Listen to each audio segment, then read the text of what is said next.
progress. I was about to give the 30-second warning. I know. Been a busy day. I know. Silicon Valley climate change issue. All right, well, the recording is going underway. Welcome, everybody, to Silicon Valley Clean Energy Board of Directors meeting. Let's start off with a call to order. Thank you. I will begin to my left. Director Hilton. Here. Director Scozola. Here. Director Mohan. Here. Director Mekachek. Present. Director Chua. Here. Chair Tyson. Here. Vice Chair Walia. Here. Director Rennie. Here. Director Klein. Present. Director Lee. Present. Director Meadows. Present. Director Martinez-Beltran. Present. Thank you. I'll note Director Abay-Koga is absent, but we do have a quorum of the board. Great, thank you very much. Let's move on to public item comment on matters not listed on the agenda. You can see on the agenda some of the conditions for that. Do we have any public comments in the room? Seeing none, do we have any online? We do not. Thank you very much. In that case, let's move on to the consent calendar. And do we have any comments from the members of the board on the consent? I do not see any. Do we have any members of the public who wish to comment on our consent calendar? I do not see any in the room, and we don't have any online. Do we have a comment, Director Martinez-Beltran? I was going to move to approve. Go ahead, please do. I'll move to approve. I'll second. We have a motion and a second. Let's go ahead with the roll call. We actually do not have to do roll call if you so choose, being that everyone is in person. But we don't have Margaret. Well, no. But that's right. Fine. Okay. You can just say all in favor. All in favor? Aye. Opposed? Abstain? Okay. Motion passes. Thank you very much. Let's move on to our regular calendar and the item number 2, the CEO report. Thank you, Chair Tyson. I had the pleasure of introducing 4 new employees. Lots of great energy in the room. So we'll start with Mia Yancich. She's an electrification fellow through the Climate Corps program. She'll be in the DPP programs team. Mia, would you please come up and introduce yourself?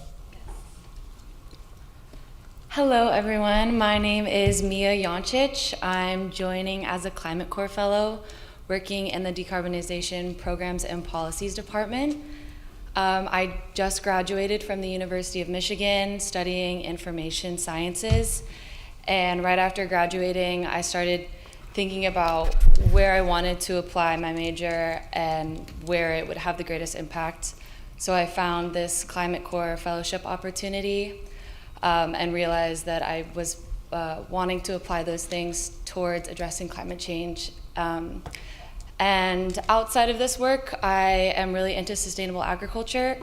So I work at a farmer's market in Marin, and I also weekly volunteer out on a farm in Castro Valley.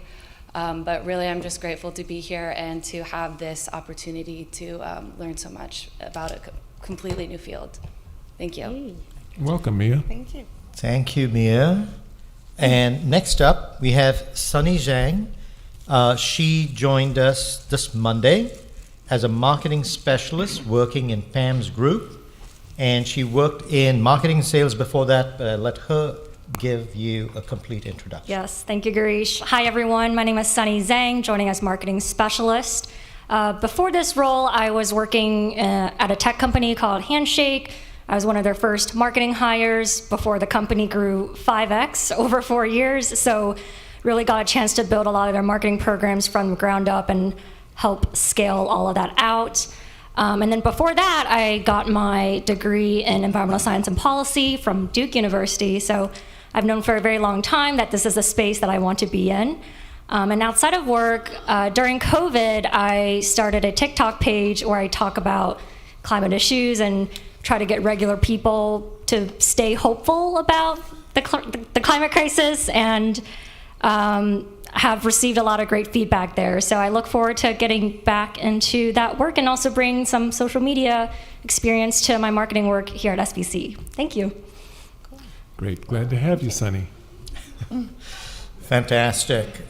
Next up, we have Kathy Chai, who has joined Amrit's group as a senior financial analyst. She has extensive experience, finance and accounting, and also in the energy business. Kathy, would you please come up and introduce yourself?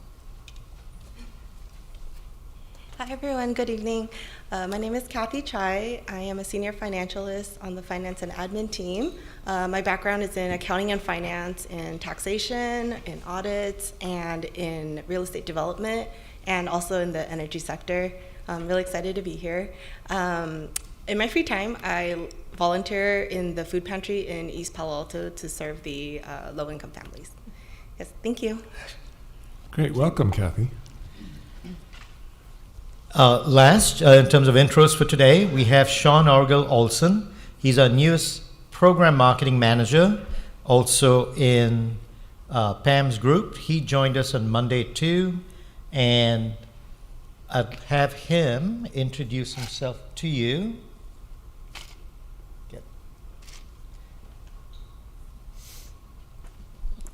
Great. Hi, members of the board. Nice to meet you all. Sean Orgel Olson previously was working at the California Green Business Network and with a consulting firm called Environmental Innovations. We run quite a bit of outreach and marketing for ordinances, environmental ordinances throughout the Greater Bay Area and the Monterey Bay Area as well. And prior to that, I worked at the city of Santa Cruz and helped them with some of their energy work and green business program there.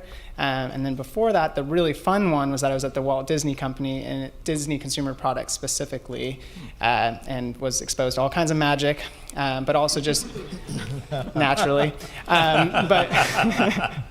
But also, you know, we worked and tried to impact the licensees of IP from Disney and tried to make them do better. So I really am looking forward to working here and trying to promote all of the different programs and really figure out what the barriers are to people taking advantage. We're trying to give money away. We're really trying to decarbonize, right, and electrify everything, and I'm going to do my best to try to figure out how we're going to further each program, undersubscribe, oversubscribe, wherever they're at in the future. So yeah, looking forward to getting to work with all of you, and let me know if you have any questions in the future. Feel free to reach out. Thanks. I have a question, Sean. Oh. Yes. What do you do in your spare time? Oh, okay. In my spare time, I know this is going to be a surprise, I don't go to Disneyland all the time. I usually am going on runs, going to farmers markets. Searching for hot springs is one of my big hobbies. I'm always trying to find new hot springs, so if you have any tips, let me know. And yeah, that's probably the main things. Great. Cool, thank you. Welcome, Sean. There may be another person in this group who knows about hot springs, maybe in your group, right back there. Didn't we go to a big one? So just an overall comment, obviously you note the very positive energy and from the event. And I want to just thank the board also for the consent calendar approvals of several projects. It's all about building capacity. And so several of the contracts that you sign are building capacity for scaling up our decarbonization efforts. And so you see it's the human capital also, so thank you for what you've provided us and the ability to do that.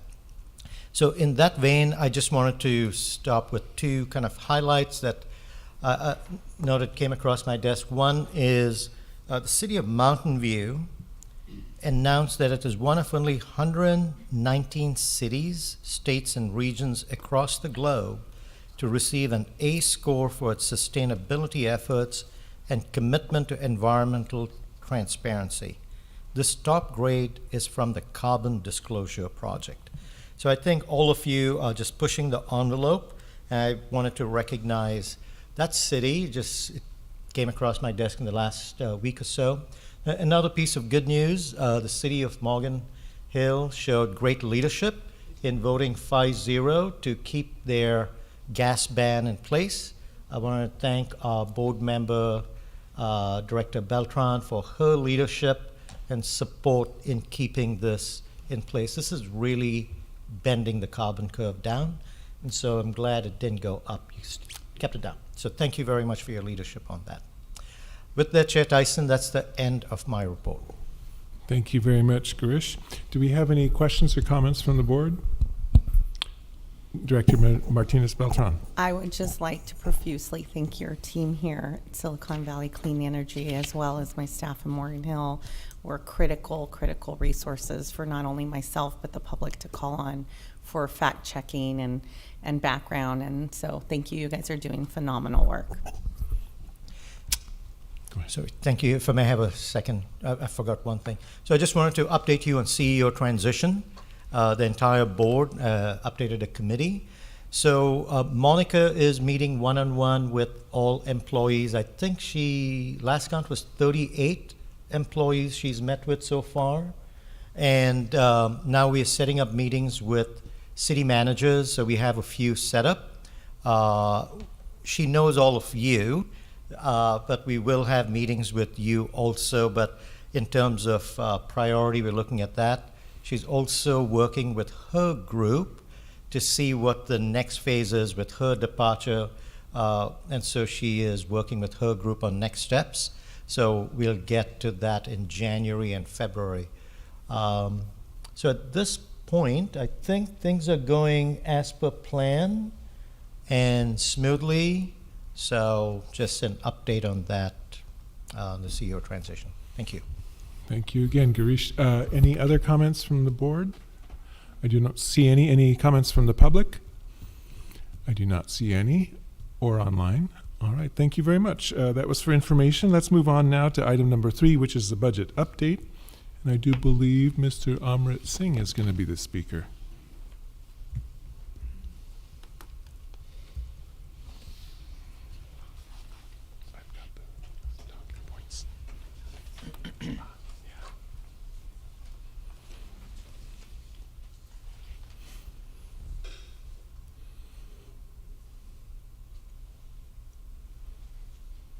Okay, good evening, directors.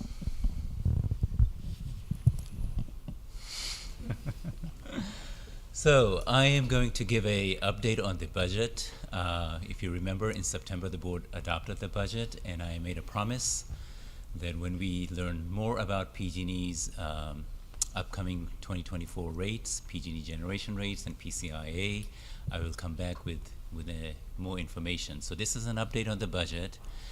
I think at the beginning of last board meeting, Girish alluded to that the numbers look really good. So I bring very good news to you all. So what we're going to talk about today on the agenda is we're going to adopt new generation rates or generation rate discounts for next year, taking into account the new budget projections. And then we're going to go through some additional funding requests for the current fiscal year's budget. So the way I plan to carry the discussion is I will start with a high-level recap of the assumptions we used when we adopted the budget in September and compare them with the new update. I will show you how the numbers compare between the adopted budget and the updated budget.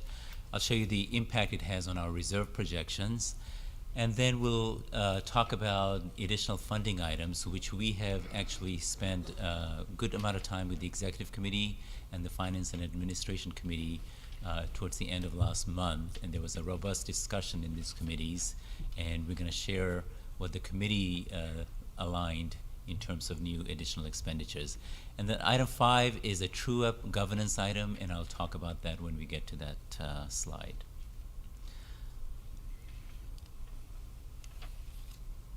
Okay, so little review of our timeline. As you know, we spend a lot of time on budget. The first row there talked about the framework of the budget and how we shaped the budget and reviewed the budget prior to its adoption in September. So in September, the board adopted the budget, and we did say that we will come back at this time of the year and revisit them. And as I mentioned earlier, we reviewed the updated budget with the Executive and Finance Committee meeting, and we're going to ask the board to actually adopt the new amended budget for the current fiscal year, along with setting rates for 2024 customer rates, and the budget also incorporates additional expenditure items. And then, as we do every year, we're going to have another resetting of the budget in March when we do our mid-year budget. And then pretty soon the cycle begins again, and we will start next year's budget. So budget is very important when you deal with a very volatile commodity, electricity. So we always assess and reassess. And we actually internally, we review these numbers almost on a weekly basis.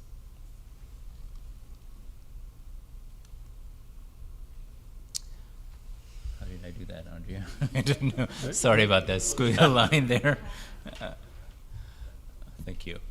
So the key messages, the recap of the adopted budget. If you remember when we adopted the budget, I did tell you the budget was very likely to be conservative.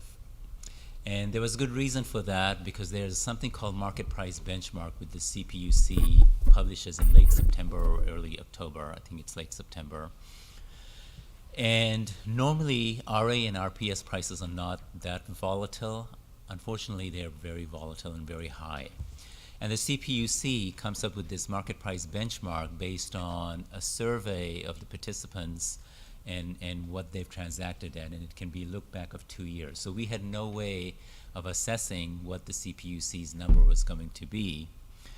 And the number we used was basically what our consultants were using, and it was also pretty much aligned with PG&E's initial era forecast that came out in May. So we didn't want to take the leap, even though we know at the market the prices were trading at much higher. The RA and RPS prices were trading much higher. We didn't want to make wild assumptions as to what the CPUC was going to come up with. So we did say there's a good chance that the budget is very conservative. And in the staff report, we mentioned that there was a potential for upward movement of 100 million in revenues if some of the higher RPS and RA prices were adopted. At the time, we also the adopted budget, we said we will keep the 4% discount to the end of this year, which is 3 months of the new fiscal year, October, September, November, and December. And then we said we will revisit the customer discount from January till September, and the budget that we adopted initially set it at 1%, which we will now revisit. And then also we agreed that we will come back and look at additional expenditures, which included things like funding, putting additional money for programs, and setting aside a fund for looking into buying an SVC, an office building. So the highlights of the new budget are, well, the CPUC did come up with higher MPV prices, and they do reflect substantially higher RA and RPS prices, which PG&E then incorporated into their updated forecast, which came out in mid-October. And when the resulting PCIA and PG&E's generation rates are much higher than what we had assumed at the time we adopted the budget. So that's basically leading to a very significant increase in our revenues of about 127 million, which increases our bottom line from projected 8 million, close to 8 million, to about close to 128 million. And it puts our reserves in a good position. We are in position to achieve our reserve target of slightly exceeding 300 days of cash on hand, which is the target, to end at 334. This is again without incorporating additional expenditures. This is just looking at the budget update with the adopted budget. Okay, so this is a very busy slide, but there's a lot of numbers here, and I'll walk you through this. If you look at the first column, the first bar here, current 2023 rate, this is approximately what the rates are right now. When I say approximately, PG&E gen rate 14.96 or 15 cents a kilowatt hour. It's basically PG&E's rate weighted with our customer portfolio data, volume weighted using our portfolio. And the blue box basically represents what the rate we charge our customer, and then, of course, the customers also pay the PCIA. The adopted budget, as you can see, we assume our headroom was going to go down and our rates were going to go down because we thought PG&E's rates were going to come down and PCIA was going to go up unless higher RA and RPS prices were incorporated. The middle, the shaded box, looks like this is based on PG&E's October filing. Now, one thing to know, these rates are not final. They are still before the PUC. PUC is going to vote on them at their meeting on the 14th. And even after the meeting, PG&E still will make an advice letter filing later at that month, later this month, towards the end of this month, where they will true up based on their forecast from October to December, because the actuals they incorporated in submitting the proposal to CPUC only probably goes up to September. And also, there's no certainty that the CPUC will approve everything that PG&E is asking for. We have some preliminary glimpse into what may happen, because late in November, the CPUC issued a proposed decision. And if that proposed decision is adopted, it's actually fairly aligned with what PG&E is asking. Again, the rates will still be different, but we don't expect them to be materially different. And what PG&E has put forth is basically increasing rates in January to about 16.2 cents, again, our volume-weighted numbers, and then decreasing the rates in July to about 14.23 cents a kilowatt hour. Normally, the PUC adopts one rate. They don't adopt two sets of rates. They don't want to minimize a lot of rate changes to the customers.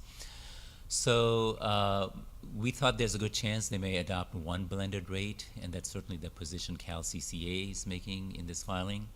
But the proposed decision that came out actually is pretty supportive of their two-rate increase. So there's a good chance that we will see two rate increases, two rate changes, one in January and one in July.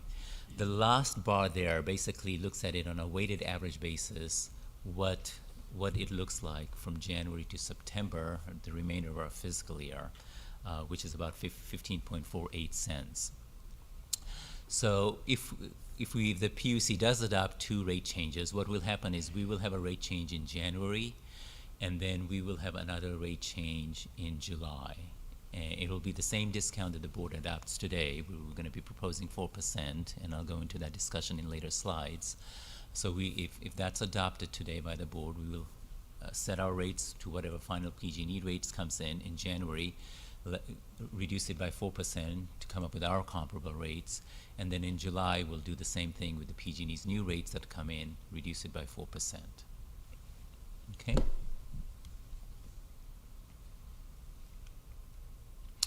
So this is a good summary of how the current adopted budget compares with the budget update. The update doesn't account for new expenditures, which I'm going to go into discussions later. That shows you that you can see the big swing is in the revenues, and that's driven primarily by lower PCIA and higher PG&E gen rate, increasing our headroom. And then every opportunity we get, we always update our power supply expenses, because those change on a day-to-day basis. It's a commodity that's traded every single day. There's a new price, and we always use the latest mark for that. So this slide shows the reserve projections without any additional expenditure. You can see we would end up, the reserves, we have three targets, right? We have the minimum at 128 days, a target of 300, and a maximum of 490 days. If you remember, this is shaped by our stress test analysis. And then we also, in adopting the 300 target, we also took into account the feedback the rating agencies gave us, where they said, a 300 days of cash on hand would be credit positive when they look at SVC's credit ratings. So if we were not to spend any more money, we would end up slightly above the target. And again, this takes into account projected spend and projected spend for programs. So programs has a lot of dollars allocated, but they're not yet spent. So that actually contributes to the 334 days. And just for an illustration, I'm showing you a number. If I were to remove all the program dollars that's been allocated, then that reserve would be slightly below the target at 292, and that's just an illustrative number.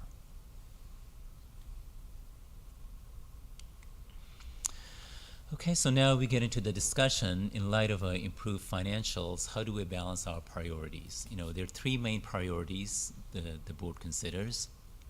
One is of customer affordability in the form of the discount we give relative to PG&E rates. The other is build reserves, or basically our financial viability in ensuring the organization is resilient to withstand the volatile commodity market we deal with. And the another element is, you know, advancing our decarbonization mission via funding for programs. So when we went to the Finance Committee and Finance and Administration Committee, Executive Committee, we went through about 6 different scenarios, 6 different ways of funding proposals, and those scenarios are summarized in the appendix. And each of the scenarios considered the varying degrees of these 5 spending items that I've listed here. One was to adjust the customer discount rate. We looked at keeping it anywhere from 1%, increasing it to 4%, which is what we're giving customers this year. And the third one was we also looked at was 7.2%. And you might say, what's so special about 7.2? 7.2 just so happens, based on the current rates, projected rates, at 7.2%, our rate, the rate that we charge to the customer, inclusive of PCIA, would keep the rates about the same. Again, the actual number would be slightly different than 7.2, but this is illustrative for where the projection is right now. The second item we looked at is, if you remember, what we've been doing is, even though right now, for example, we give customers 4% discount, but our overall discount is 5%. 4% every customer gets, and then we take that 1% in terms of how much dollars that is, and we convert it into a dollar bill credit to low-income customers. So they get a substantially higher discount, something in the magnitude of like 21%. I didn't do that this time. It's happening on its own.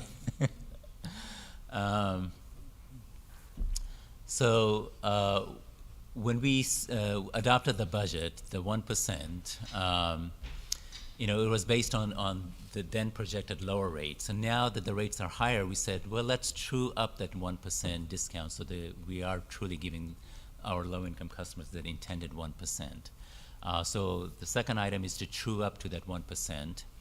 The third item is we're bringing back setting aside funds for an SVC in office building. And the fourth item is, you know, looking at, again, balancing that customer affordability arm of our balancing act, is maintaining some consistency in the discount we provide our customers.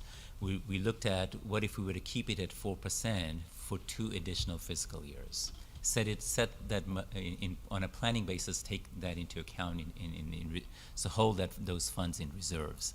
And then the fifth item we looked at is, let's look at ways in which we can still increase funding for programs that will also include, part of that would be grants we will set aside for cities for decarbonization. Now, this is a funding proposal. We're not at this point talking about specific program items. As always is the case, Justin and his team then take the money, analyze what programs that they want to implement, and then they come to the board and ask for explicit authorization on those funding of each of those programs. Okay, so slide 9.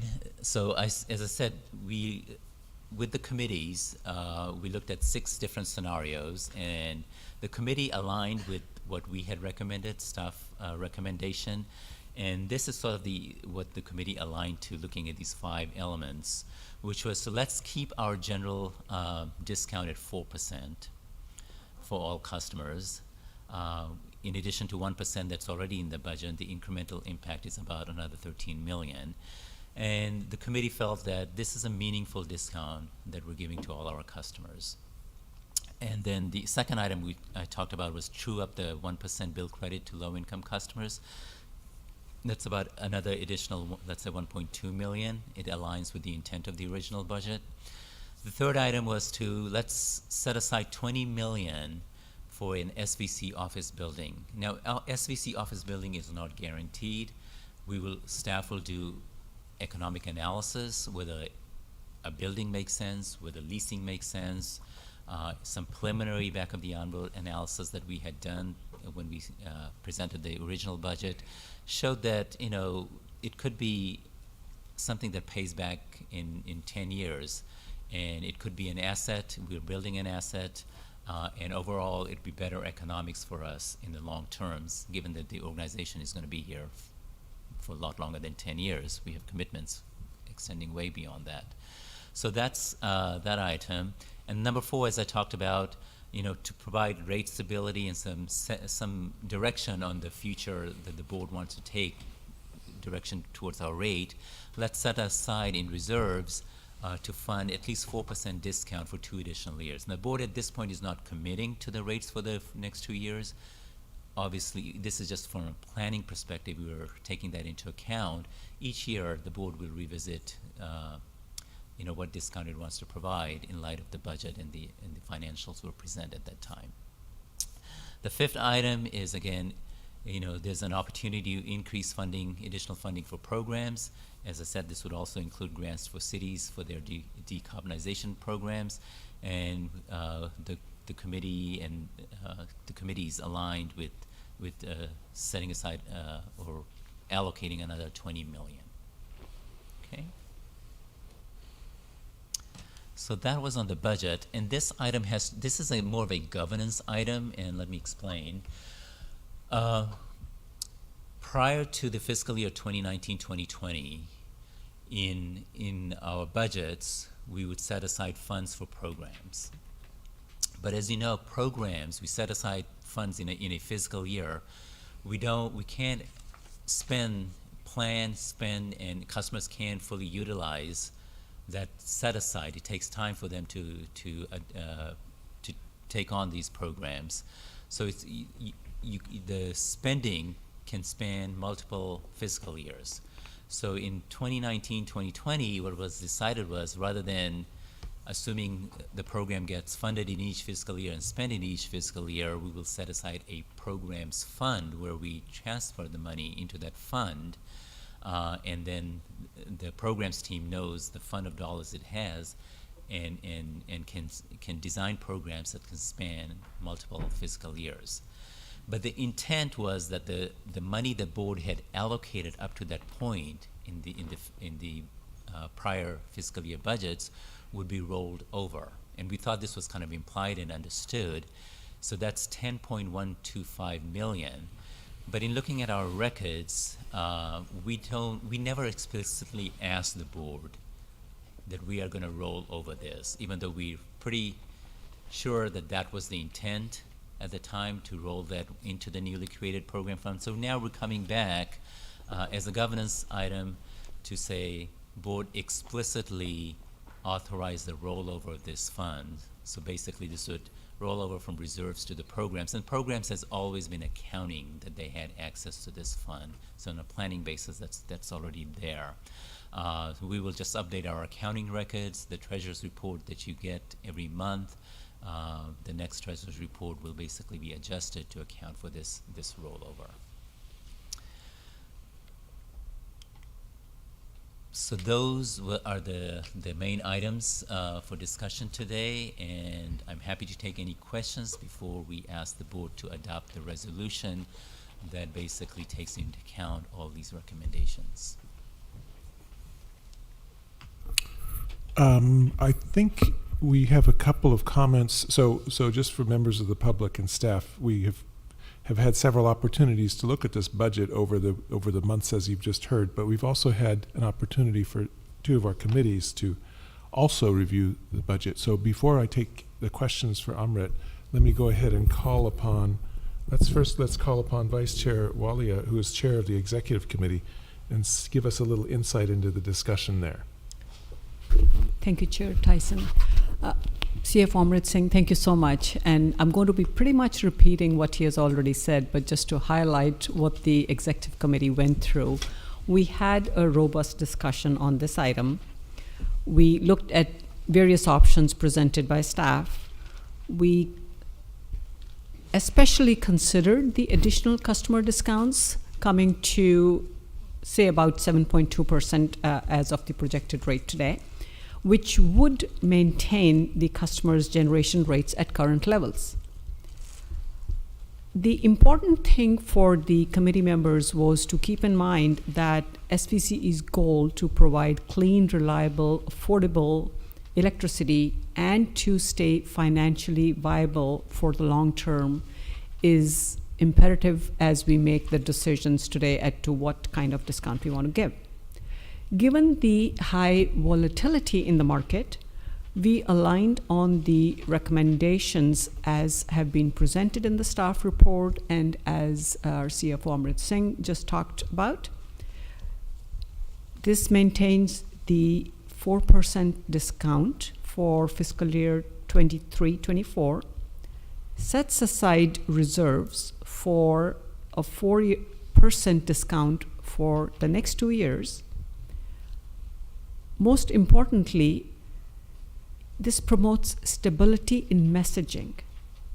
The current discount, it conveys the board's direction for future rate setting, increases funding for decarbonization programs, provides $20 million for a building fund for SVCE.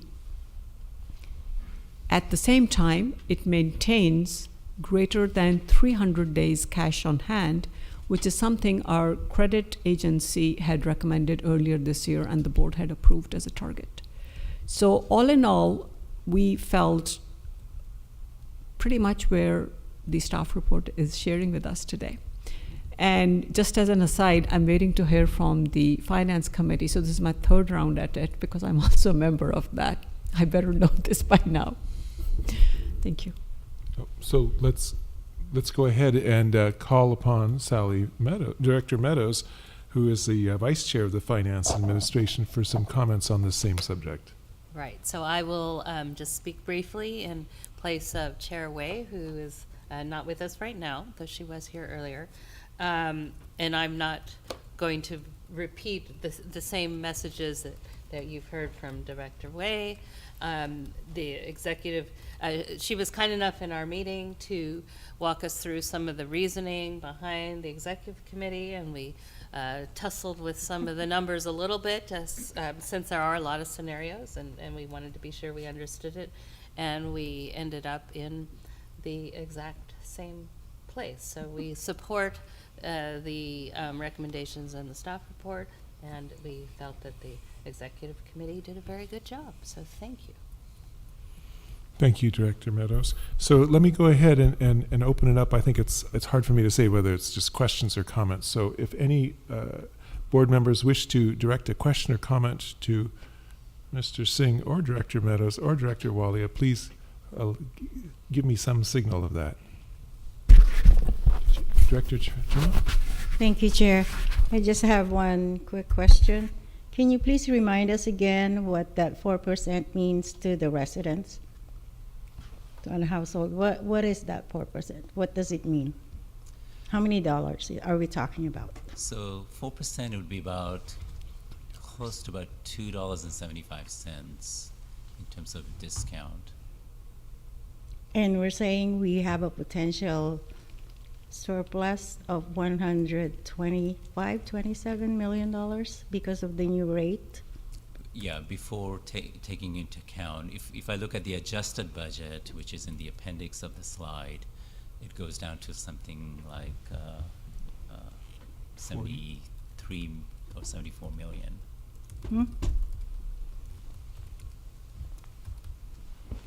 I think instead of an increase of 120 million, we've allocated 88 million for these various things, thus somewhere in the 30 plus range that would go into the reserves. Is that a fair? Did we explore increasing that discount to a higher number? Did we explore that? We did. We explored it at 7.2%, as was mentioned. That would keep our rates flat on a projected basis to where they are right now. But we, the committees, along with staff, we felt that, rather than 1 year going 7, next year going 4, then 1, 4% is a meaningful discount in balancing all the priorities. So we thought, let's maintain some consistency and keep it at 4%, also set aside in reserves from a planning perspective another 4%. So there's this element of consistency with the discount that we're providing, as opposed to fluctuating between 1 and 4 and 7 and so on. Yeah, I get that. I think that's a good approach. So I'm looking at the whatever money we got, it will be funneled to the resident through the special projects, projects that directly affect, has a credible or visible benefits to the residents. That I like. Correct. So the Thank you. emphasis is put more money into programs. Right. And we're also balancing the financial stability of the organization, and that also enables future funding as is going to be needed. We don't need to put more money into programs right now because the effort right now in programs is customer adoption. As you saw, a lot of our new hires are on the marketing side to push the programs out, so that's where our effort right now is. Okay. Thank you, Chair. Thank you, Amrit. Thank you for that. Director Martinez Beltran. Thank you, Chair. I just have a quick question, Amrit. I see 292 for days of cash on hand. I'm just trying to understand, you said that the recommendation is 300, that we stay at about 300. Is that with unspent program dollars removed from reserves or without? So that's, Could you get a little closer to the microphone? sorry. So that accounts for, it takes into account into the reserve that we still have unspent program dollars. So we basically, The 300. we forecast program expenditure over the 5-year period as to what the likely spend and expenditure would be. And the projection we make on our reserves takes into account that projection. So we're expecting next year to have quite a bit of an uptick Okay. in our program expenditures, and then we forecast going forward as well. Because until it's spent, that money still technically is in reserves, and the board can always revisit its previous decisions regarding program or any funding. Okay. And do you think that's a safe way to go with staying around the 300? Yeah, the funding scenarios that we looked at, in fact, all of them would maintain us within either close to 300 or at 300 or higher. And I guess my question is, I'm just wondering if we need a little more in there, but it sounds like you're saying yeah. we've got it in the programs, you don't anticipate it all being spent, we're still trying to roll that out and get people on board, so Yes. that we should be covered. Yeah. Okay, Yeah, thank I you. think that's a good balance that we're making right now. Again, it's a balancing act among all these priorities. I think next few years could also look good, and then so being at target or higher than target, but certainly below the 490 range. It's good balance act that we're doing right now, and we do take into account the fact that there will be dollars in programs that's not spent yet, and that gives us flexibility in managing our finances. Thank you. Thank you. Great. Any further comments from the board? Director Mohan and then Director Mekachuk. Thank you, Chair Tyson. I had a question for you, Amrit. On one of your slides, I think it was slide number 9, you said that you were looking for approval from the board to move reserves into programs. Did I understand that right? So slide number 9 basically lists the additional funding items that the board Yeah, would be incorporating maybe in the new budget. So specifically, it's going to. Yeah, I don't need to see the slide, but I was asking about the concept. I think you said you had, you wanted a formal approval from the board. True up. Yes, yes, yes. Okay, Sorry, fair. I misunderstood. Okay. Yeah, so the Okay. true up, the 10.125 million. So in programs, we already account for that in the forecast expenditure of days cash on hand because we always thought that money was intended to be in programs.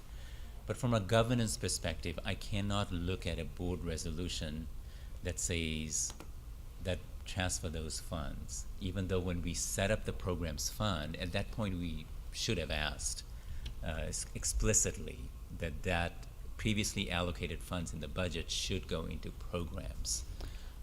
We didn't do that, and we're cleaning that up by saying, let's get an explicit approval from the board, so from a governance perspective, we're clear that this money is where it was meant to be. But Right. in our financial forecasting, we've already incorporated that. Okay, so since you didn't have the formal action by the board, what happened? Did it just stay in the reserve? Did you just move it to programs without the? So programs forecasting was taking into account because I thought board had always meant these dollars to be funded. Any program dollars that is not spent technically is in reserves, in reserve forecasting, right? But in our treasurer's report in the accounting, when we show how much funds programs has, how much has been spent, we were not including the 10 million because I can't find a board resolution that says this was meant to be rolled over. So now we're saying board. So it stayed in the reserves. Yeah, and even after the board approval today, the money technically will be in reserves until the customers take the programs and implement it and request this money from us. Okay, thank you. Thank you. Thank you, Chair. Director Makachuk? I'm sorry, have you taken public comment on this? I have not yet. Okay, I'll speak after public comment. Is that okay? Very good. Director Lee? Yes, thank you, Chair. Yes, Amrit, thank you so much for the report. So initial forecast being conservative was about 7 million, on the plus side, try to be conservative. Now it's 127. So I'm looking at $120 million surplus in that sense, which is truly exciting. I'm looking at the same number at the county's expected budget, except with a small negative sign in front of it. So it's a yeah, and so the discussion is not as friendly as you can imagine. Now our rate is still going up for our customers based on this budget, and from the point of view of customer, based on the last rate and the this rate, and I'm trying to understand, it would go up from 14.08 to 14.31 cents per kilowatt hour. Is that what we're looking at? The ultimate number for the customers, if we were to maintain the 4%? So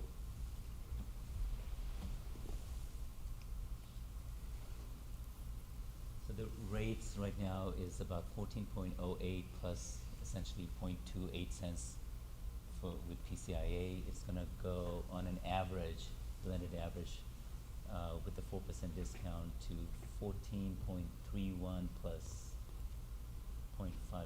So it's about 3.5% higher on Right. an average versus current rates. Right. So customer will see basically about 3.5% increase. Correct. If we go with the 4% discount that we're talking about. But for the low-income customers, because of this true-up that we talk about, they would actually see a little discount from today's rate that they're paying. Is that what you're saying? I haven't compared their rate from today's rates, but they will get a substantial discount because relative to PG&E rates, PG&E's generation rates, I think they will get something like 20-21% rate discount. And you also have to remember that their delivery charges that PG&E charges them, they get something like 30% or more discount on that rate. Right. Thank you. So looking at the blue chart that you showed, it showed 88.26 million of the fiscal impact of the various things.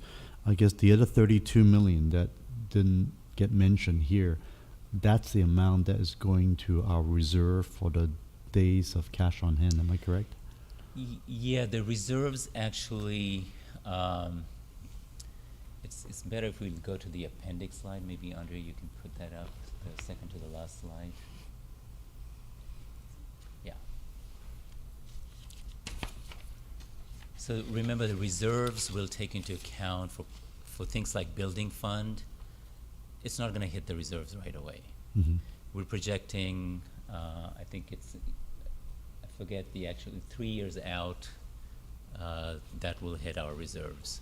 Program, we're thinking the additional 20 million, because we already have some about 85 million or more in programs. This will probably be spent close to 5 years out. So this chart shows the red circle is the scenario that we're recommending, that the committee's recommended.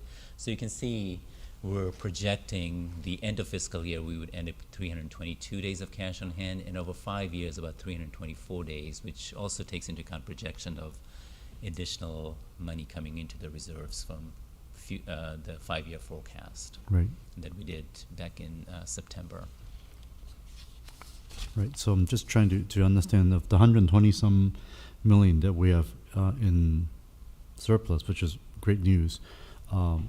13 goes to the 4% discount, another one going to the true up, and basically, and then 20 going to the program funds, which is great, but then basically the rest of it all going to reserves, different parts of reserves. Yeah, they will hit in reserves until they're spent. The 13 million for the 4% discount, the 1.16 true up, that will hit this fiscal year because there's money out right away. The building fund, if we find economical to buy the building and we spend that money, it will hit the reserves at that point. In our forecast, we're assuming that will happen about the 2 fiscal years out in the 3rd fiscal year. And programs, we're expecting it another 5 years or so, given we already have so much unspent dollars. And then the 34.2 that we're setting aside for 4% funding, that just stays in reserves until the board, until we give those discounts out in the future years and the board agrees on whatever discount for that particular fiscal year you want to get. This is from a planning perspective. We're saying, in doing a 5-year projection, let's plan on a plan basis to set this money aside so that we're in position to fund on a planning basis 4% discount for 2 additional years. But next year when we come to the board, financials look good, board looks at this, said, yeah, we set this money aside, financials still look good, let's fund 4% or higher or lower. But that decision will be made at that time. Henry, I'm a little bit kind of newer on this board. Why was it 4% to start? I mean, remember, they started 1%, I think, and then it went from 1 to 4%. I think that's when I just joined the board. Do you remember what that discussion? Why not 5? Why not 6? Where did they land the 4 from? I think historically we haven't given that high of a discount. We want to balance these objectives. We know there's going to be a lot more money required for programs to make meaningful impact in our goals. And it's a matter of growing, expanding, and getting customer traction to take our programs. We want to retain that flexibility. We want to have the financial viability in case commodity market is very volatile. These years have been good to us. If prices, as the stress test indicated, flip in a different direction, the numbers will look very different. We want to be in a position that we can stay at a discount to PG&E. We believe we have a lot of commercial load that is very price sensitive, maybe more so than other CCAs. So we're taking all that into account. The 4%, in essence, is 5%. Remember the 1%, we just decided to give it extra to that. So it's like a 5% discount. We felt that was a meaningful discount. I looked at some of the other CCAs. I think Marin was at 2%, and they're saying next year they may be closer to 4 to 5%. Sonoma said the same. Some other CCAs did not. 3CE is one exception, and they provide a much larger discount, but they don't hold much in reserves. Their reserve targets are not as robust as ours. Mm-hmm. So I'm just tell you what I'm feeling on this one. I'm very, very happy with the numbers coming through. I think happy actually does not describe how excited I am about these numbers, but in reality also is building that cash on hand as our goal through is absolutely important. So normally if I look at numbers like that, I would be somewhere like Councilmember Chua basically saying, hey, why don't we give more back to the customers? But given the fact that we are still a very young organization, we're still hiring a lot of new people, that reserve was not built yet. I think it makes perfect sense to build it up to the level of that 300 days we're talking about. But of course, if let's say something this high comes back again instead of surplus in future years, I certainly hope this board to not just focus only on 4%, if that really needs to be higher, to giving back to customers. Just to make that clear on the record. Does that make sense? Absolutely. And that's why we have a upper reserve target that gives the board some indication that when we get there or close to that, and we don't have meaningful deployment plan in our programs, that's that indication, sort of that threshold that we've set to start thinking along the lines that you just mentioned. Right. That's great. And then there was one last final point I wanted to mention in terms of program funding. I'm really excited to see that this is going to the programs, and along with the question from Councilmember Mohan regarding whether it just goes back to reserve, but we really want the funding to be going to the programs at the end of the day because the fact that it wasn't spent. So we'd love to find out ways to make sure that the community we are trying to serve through these programs are going to be able to receive these funds. Just a quick plug here, I want to talk a little bit about this medical baseline portable battery program. Very successful. They provide these it's a life-saving program, right? Using electricity-dependent medical devices, powering like wheelchairs, oxygen equipment, dialysis machines, and this is absolutely crucial for those who relies on these. So it's not really something nice to have, but it's a necessity. And apparently the program that we saw at the Silicon Valley Independent Living Center, they had 50 batteries, all gone. Right, so I think these are the type of programs I really would like to make sure that we participate more and let give more hundreds more of these batteries out there for our residents. And as our population aging, we'll need that. So I just want as a quick plug, these will be the great program that we'll love to participate more on. I see Girish nodding, so I think that's a good sign. Yeah. As I mentioned, Justin's already taking all these good notes. Great. And he told me before the meeting he's going to plan all of that. And as I said, before he spends the money, he'll get the board's authorization on how to spend those Wonderful. dollars. This is just allocation at this point. Good. Just keep bringing us good news like that. Okay. Thank you. I can't promise that. This is a very volatile commodity. He can't promise that, but you're hearing a message of balance, but then also signaling in terms of rates. One thing we haven't discussed here was, every January we kind of change over some of our board members. So by that 2-year thing, we're signaling to future boards, this is what we were thinking. Of course, any board can undo it, but that was sort of the intention. I do believe I had Director Rennie, and then I had Director Meadows. Thank you, Chair. I was just going to remind us a little bit of how we got to 4. So we started off with a 1% because we wanted to say we're 100% carbon free and we're less than PG&E on the qualitative level. Then when we started getting our reserves up and we had a little extra money to play with, we started talking about, well, should we be 2% or 3%? I can't remember. We may have even done 2% one year. But people, as we talked to our constituents and customers, 2% didn't mean anything to anybody, and 3% still sort of didn't mean to anything. So we, over lots of discussion, 4 is where we felt the threshold where people started, customers, our constituents started feeling like, yeah, you really are giving a discount to it, even though the total dollar number was not very much. I think 4% was $2 a month or something. About $3. About $3 a month. It doesn't show up as very much. So we're just, it's kind of the optics of 4% is actually something. 1%'s like hardly sounds like anything. And I agree, at some point in the future, maybe it'd be nice to get it beyond that.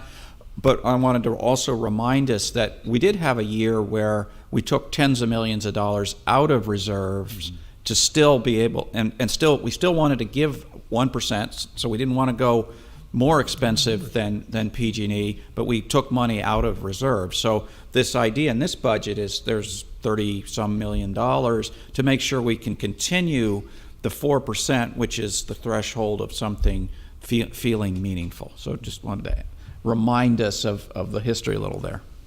Thank you, Director Rennie. Director Meadows. Thank you. And I want to further support this. I didn't mention it at the Finance and Administration, but we do have an example in Los Altos where we learned this past year that 5 years ago when the sewer rates were being looked at, the city chose to subsidize them to the residents out of the reserves, really spent down those reserves significantly, and the public did not get the sense of the real rates that they were paying, that we were paying because we were subsidizing them.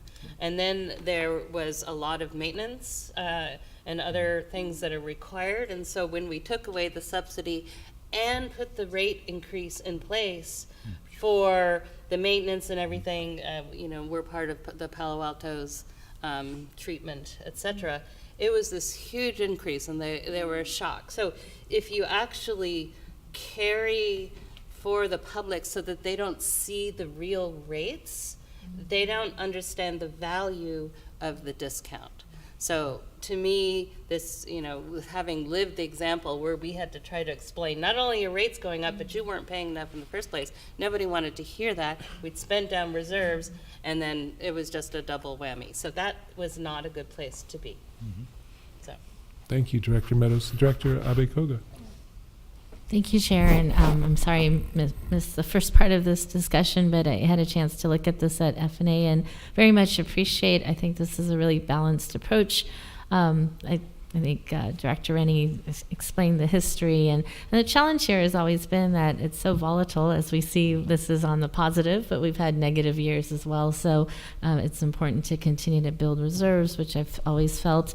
I'm really actually excited about the building purchase opportunity, and my hope is that we can be nimble and act quickly if we need to. In light of the market right now, we see a lot of empty available commercial buildings, and so I hope that there will be something that we can potentially purchase relatively soon.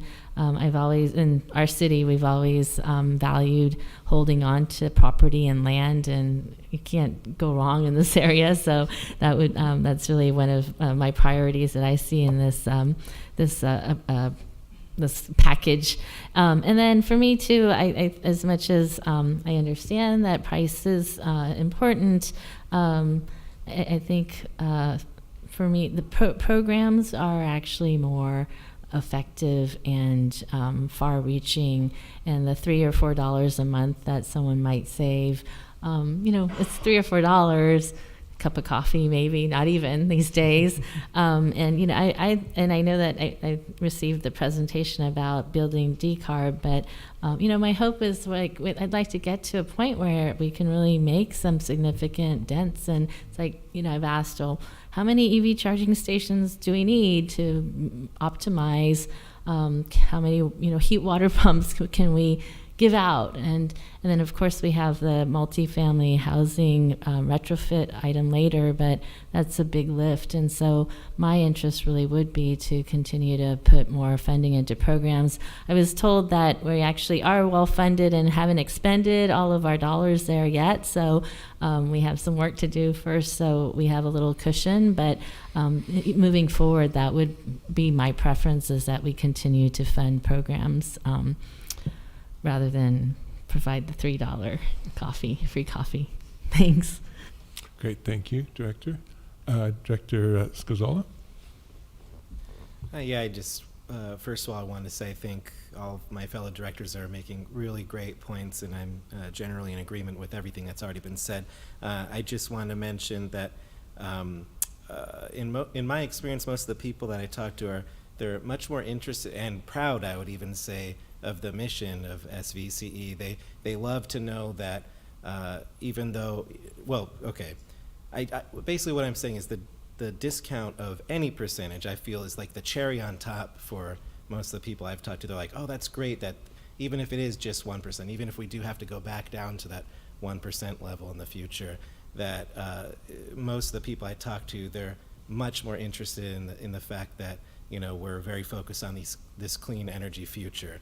And so I'm so glad that we're at this 4% rate. I think it does feel like a genuine, we were talking about the 1% not too long ago, and 4%, it's like, oh, that does sound, you know, like a much bigger bite of the apple. So I'm loving this. I also agree it feels like a very, very balanced approach to the budget. And I also, you know, I've mentioned it many times before, I love the programs. I'm glad to see that we're continuing to fund that and have a lot in the reserves. Oh, and I can't say that enough. The reserves, I'll say it over and over and over again. So I'm so happy to see that we're on target for these really huge reserves. And that's about it for me. All right, thank you for that. Do we have, I don't see any further comments, so I'm going to open up to the public. Do we have any members of the public who wish to speak on this item? I see one coming up to the microphone, Mr. Carney. We're eager to hear your words. Thank you so much. Several things I'd like to say. Take a look at page 4 of the lovely handout. This is a graph similar to the one I showed last month at the board meeting that shows that emissions in 2022 were higher than they were before the pandemic. And the reason for that is that SVCE reports higher carbon emissions in 2022 than they used to, 72 pounds per megawatt hour. And last month, the core thing we talked about was, would we still be able to procure 100% clean energy or not? Or what about the $30 million it was going to cost to do that? Well, we haven't talked about that at all tonight, and it's very important to me because I would hope that we don't double the carbon emission per kilowatt hour because that would make the carbon curve bend completely the wrong way for the third year in a row. So I'm disappointed that there hasn't been a conversation about that in the slides or from the dais. Another thing I'd like to mention is that every CCA includes one of 3 words that start with C in its name: community, or choice, or clean. You've chosen clean, and so have many of the other Peninsula and Bay Area CCAs. The ones in Southern California tend to focus on community and choice, not clean, and they are not clean. So there was a comment about messaging. The messaging of the name of this organization is about clean, and so it's critical that you do everything you can, including spending $30 million, if that's what it takes, to continue to be clean. I'd like to respond very briefly to what Director Meadows said about subsidies and the sewer rates in Los Altos. Last month, you voted to subsidize the price of green prime. I spoke against that, and I'd like to just remind you that this is what happens when you have a subsidy, and particularly if you let it go for a couple of years, it's very hard to unwind it. Last point that I'll make in my minute is, for those of you who look closely at your electricity bill, you'll notice that nowhere is PG&E's gen rate printed on it. So it is literally impossible for an ordinary customer to compare PG&E's gen rate to SVCE's, and then remember to add the PCIA, and then do the math and figure out if they're paying less or more or the same as PG&E for electricity. And of course, electricity consumption changes every month. PG&E raises its prices about every other month, transmission and distribution. So I think the board is overemphasizing its understanding of how the decisions you make affect the customer. Last point, next year, let's have this meeting after the PUC meeting on Thursday, not the day before. Thank you. Thank you, Mr. Carney. Do we have any other comments from the public? I don't see any here. Are there any online? I do not see any. So let's bring it back to the board. And I think, was there a comment then from Director Makachuk? Yes, I was going to make a number of comments, but my other board members jumped in front of me with all the comments. So in the interest of time, I haven't heard any dissent, so I will make a motion. And if you could put up the slide, then I can actually make that motion, please. I would make a motion authorizing the CEO to implement SVC generation rate changes to establish a 4% discount to PG&E's applicable generation rates when PG&E's updated rates are implemented, expected to be January 1, 2024. And I'll just say, Director etc. Makachuk, could I just suggest that your motion reflects slide 11? My motion reflects slide 11 as printed. Okay. I second. Thank you. And just to confirm, that is Resolution 2023-20. That is correct. Let's go ahead with the vote. We don't have to do roll call if you don't want to. Oh, I can't get used to this. Everybody, all in favor, say Aye. aye. Aye. Opposed? Abstain? The ayes have it. Thank you very much for a robust discussion. Let's move on now to item number 4.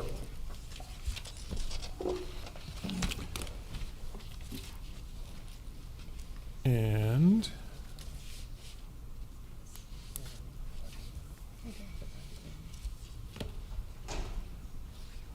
yes. Tyson, would you like me to start? Yes, please. That's what my cheat sheet Sorry. tells me is going to happen. So yes, I would like cheat that. sheet that we gave you. Yeah, sorry about that. Thank you, Chair Tyson, members of the board. The recommendation here that we took to the executive committee is to create an ad hoc committee. And so ad hoc transition committee to help with the CEO transition, sharing of best practices. And at the executive committee, we did get some feedback, very useful feedback about what this ad hoc committee is not about. No discussion of policy issues that would be dealt with typically by the executive committee or finance committee or audit committee. This is the first time we've gone through a transition like this. We are much larger than we were when I was hired 6 years ago. And so Monica and I have chatted. This seems like she's good with the idea. I'm good with the idea. We've talked to the steering committee. So it's more of a support to Monica after I leave that she can call on whenever she wants to as she's taking on this role. And prior to the transition, it's a transfer of best practices that we're doing internally, but we want to make sure that in a way we are over-communicating with the board, having as much support as necessary for this transition. So Chair Tyson, over to you. Great, thank you, Garish. And just to echo what you just heard, the whole thought is this is a very complex role that Monica is stepping into, and that we wanted to provide this subcommittee as an additional means of support. There's so many external points of contact that we thought that this would provide that continuity that we were seeking. So I'll look for comments. Do we have one from Director Makachuk? Yes, I'll be succinct. I think that this is a natural progression from the search committee, and I think it would be great if we had a continuation of the 3 directors that were on the search committee, which I believe were directors Tyson, Walia, and Rene. Thank you. Any other comments? In that case, I'd be looking for a public comment. I do not see any public comment online either. And so may I have a motion? Move the recommendation to continue the committee. And do we appoint at this time, or? It's creating it. Yes. Second. Yes. Who was the second? Was that? Okay. Yes. Great. We've had a motion and a second, so I've got the memo. All in favor? Aye. Aye. Opposed? Great. Let's move on to item number 5. And we have 2 new speakers.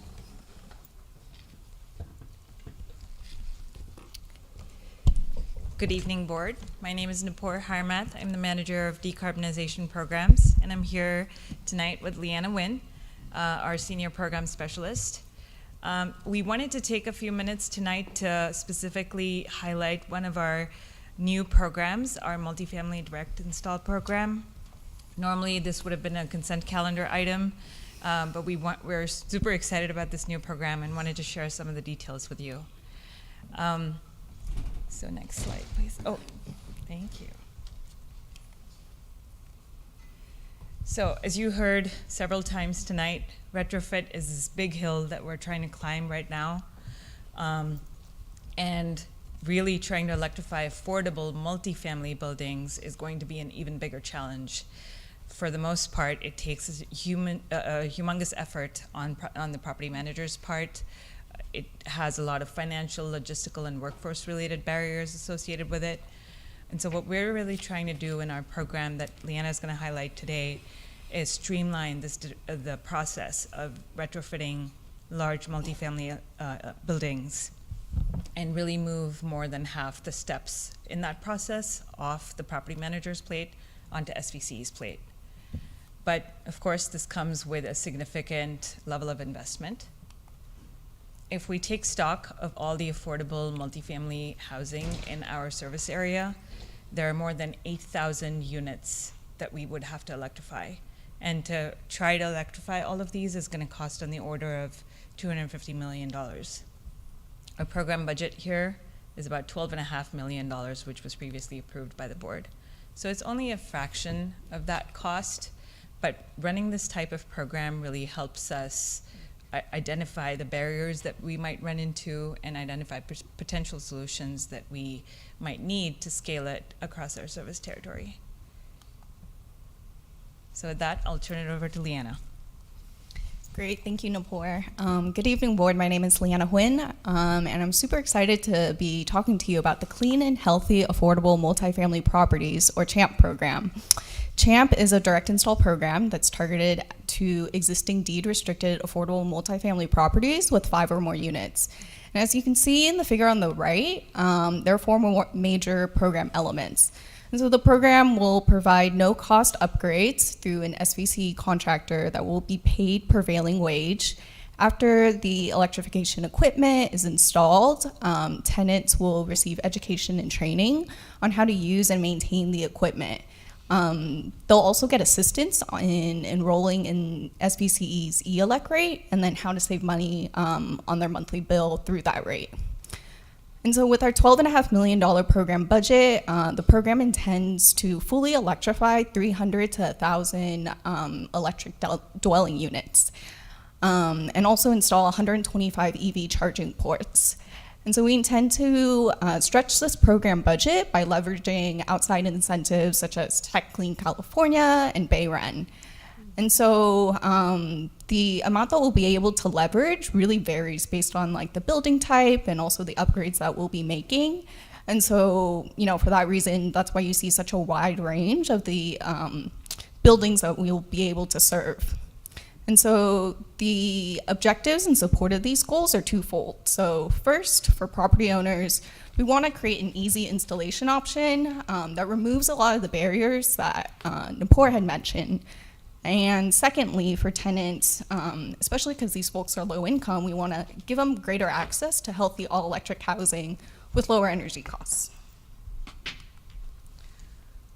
So properties can participate based on the support that they need via 2 program pathways.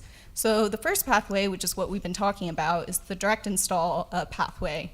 So this is for customers who need more white glove support, so we'll be helping them from start to finish. And we've allocated $11 million towards that part of the program. For the second part, this is for properties that already have a prevailing wage contractor and a project under design.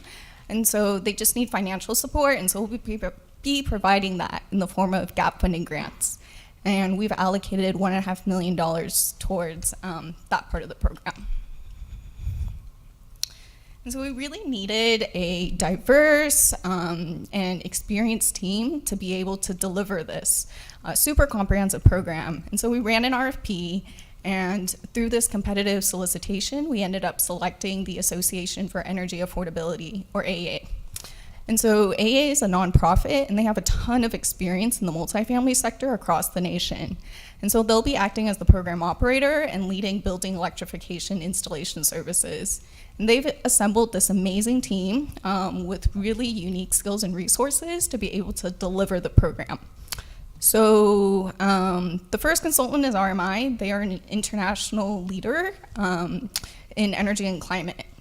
The second one is Ecology Action, and they will be doing our EV installation work, and we have had a successful partnership through our Innovation On-Ramp grant with them. Next is ATM Engineering, and they are doing our electrical engineering services. And then last but not least is Actera. So they are a local nonprofit that will be doing the tenant engagement, and they have also successfully partnered with us through our community engagement grants.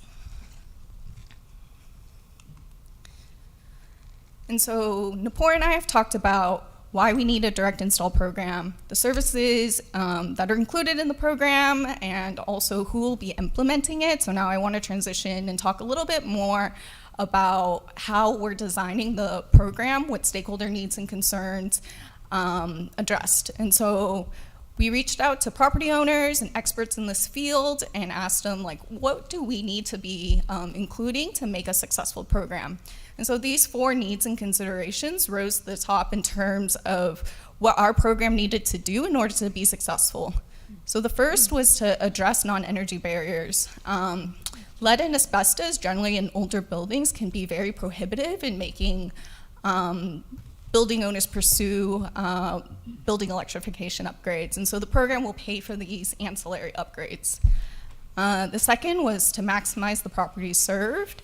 And so as I mentioned, we'll be pursuing third-party incentives to stretch our program budget. Next was to develop a sustainable workforce, and so we'll be paying prevailing wage for all these contractors and installers who are doing the upgrades. And lastly, we wanted to make sure that tenants were protected from eviction and increased bill costs. So we'll be making sure to incorporate this in the final program design, and AA will be hosting a series of stakeholder focus groups before launching the program. And so here's a snapshot of our timeline and next steps. We have already come up with a preliminary program design. We plan to select AEA through the RFP, and after the board approves this contract with AEA, they will host a series of stakeholder focus groups to finalize the program design and launch the program in May. So to get started on CHAMP and championing multifamily electrification, we are seeking the board's approval to execute a contract with AEA for $11 million for a period of 5 years. Thank you so much, and I'm happy to take questions now. Great.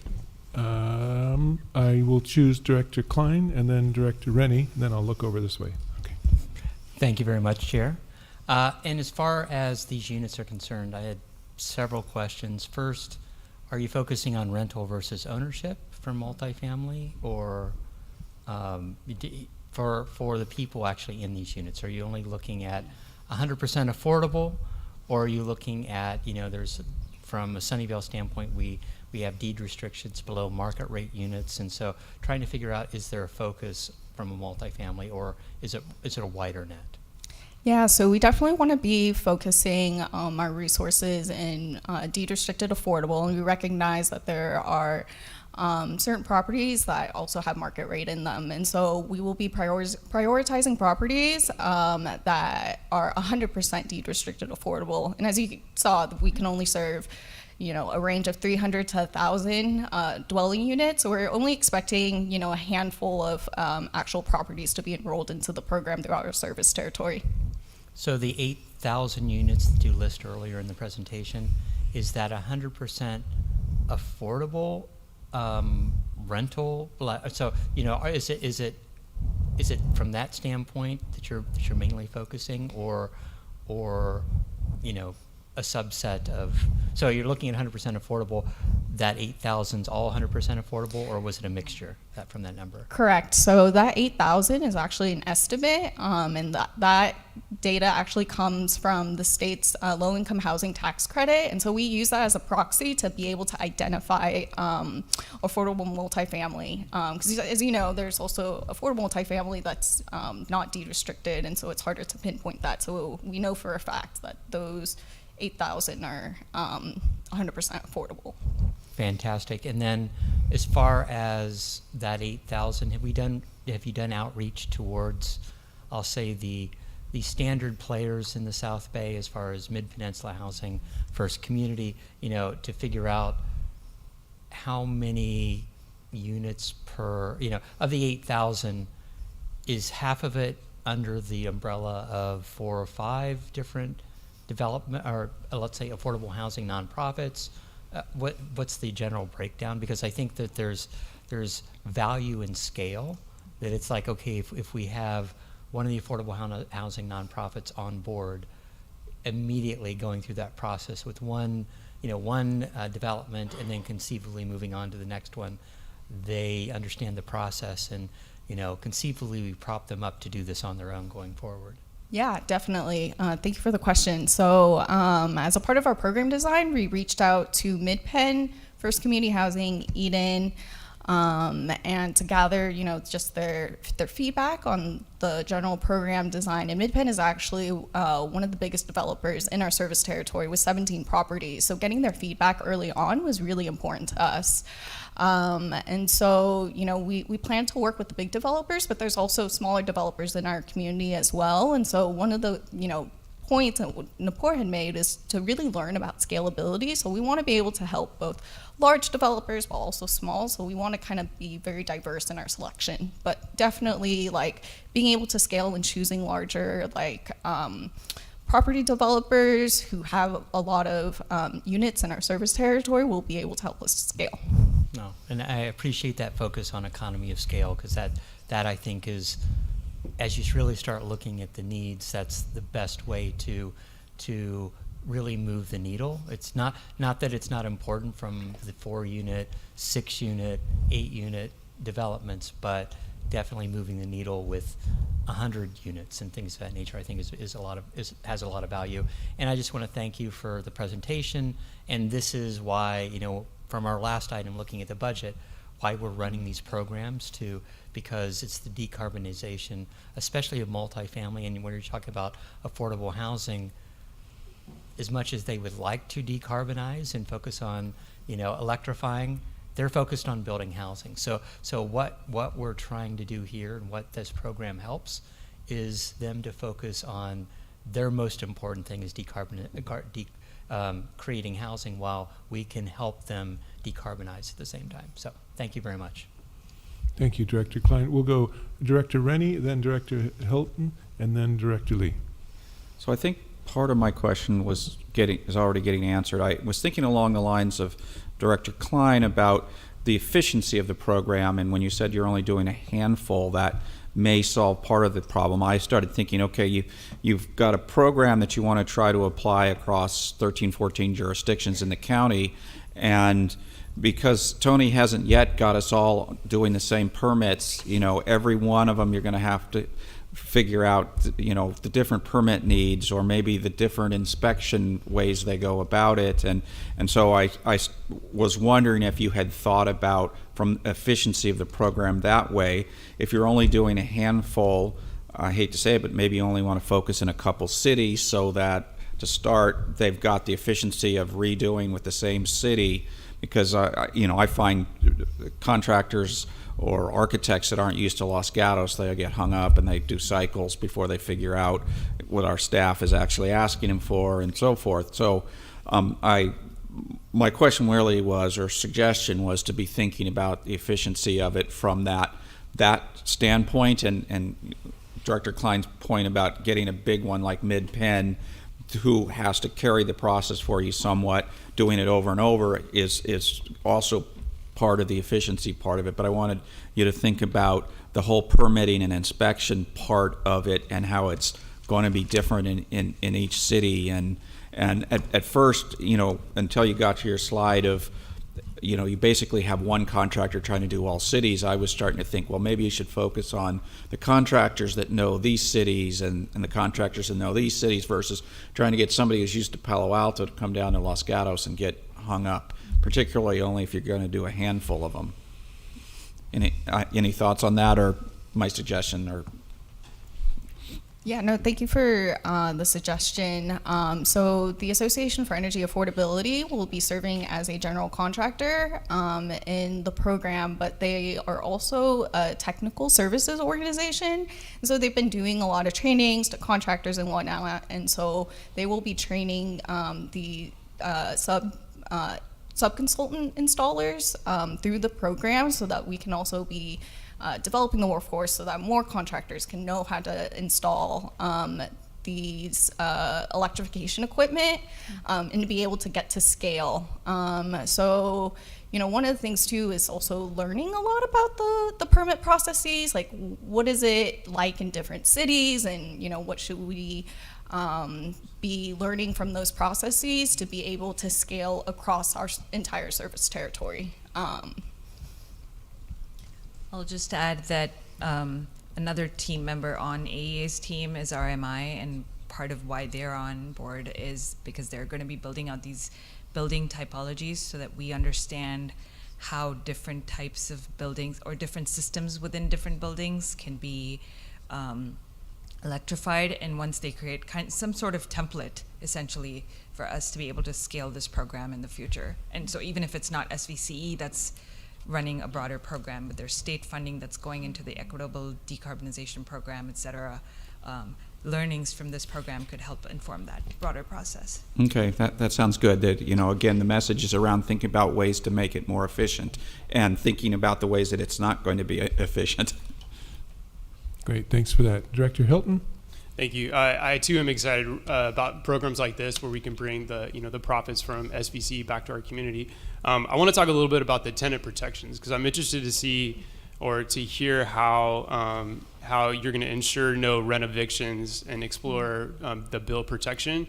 And I do understand the economies of scale, to go for bigger units, but there are a lot of units in the city of Gilroy where I live where there's a lot of affordable housing units that are deed restricted.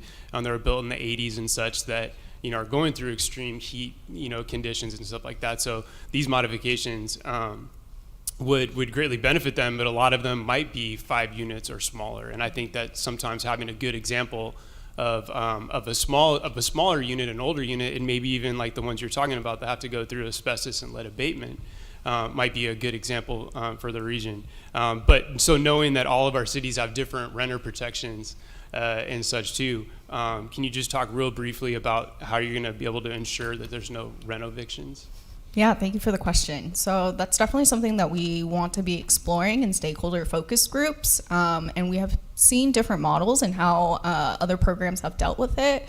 One of which is through participation agreements. In making sure that the property owner knows that the investments that we are putting into the property can be taken back from them if they are not compliant with our tenant protections.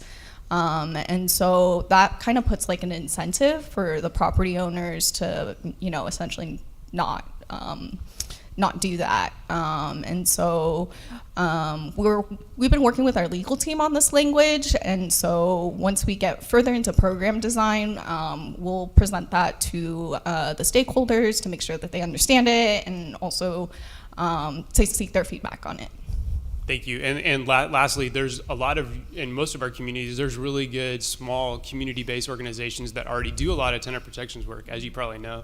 And that would be very useful that if you end up coming into one of our cities to reach out to us so we can make those introductions to those different nonprofits. Yeah, we would love that. Thank you so much. Great, thank you. We'll go with Director Lee and then Director Abekoga and then Director Martinez Beltran. Yes, first, really thank you for the good work on developing this great, exciting program, and really glad to see the progress that's been happening with AEA. And it's certainly a great first step to help multi-family properties electrified because this is such a big lift for the sector. And as mentioned by Mayor Klein, the multifamily, especially rental apartments, I think is where the area that we really need to look at, because so many low-income renters would love to use an electric car, for example, but without having the ability to plug in at home, it's almost make it impossible for them to do that. And also the lack of these electric vehicle charging ports at these properties also makes it such that if you can buy those cars, then you won't be able to take advantage of the rebates or the tax credit as well that's being offered so generously right now through IRA and all those wonderful things. So I really do see that this program, especially the charging ports, that's one of the key part of making this very successful in the long run. And on the number side, it went from we were able to get $9.5 more million from the December vote to $12.5 million. And so in that sense, roughly how many more of these charging ports are we looking at in total when all the dust settles, when these programs are going through? Sorry, can you repeat the last part of you're your talking question? about the number of electrical vehicle infrastructure, like charging ports that would be part of all this. How many are we talking about in the rough numbers? Oh yeah, so in our budget we have $1 million dedicated towards transportation electrification, and so we've estimated that to be about 125 EV charging ports, and that ranges from L1 to L2 charging ports. The way our programs have run, we care more about the actual charging ports as opposed to like the level. Right. So yeah, $1 million will get us an estimated 125 EV charging ports. Okay, which sounds like a lot, but of course we need way more than that.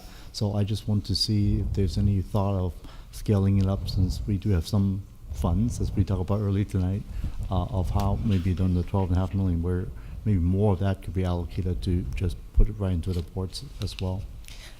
So that would have to be through a different board approval. So what the board has approved in the past is $1 million towards $1 million towards transportation electrification, and $11.5 towards building electrification. So we can't really move those funds around without additional board approval. Right, because when we voted for the $1 million direct funding for the electric ports, wasn't that before the $9.5 million was being put in?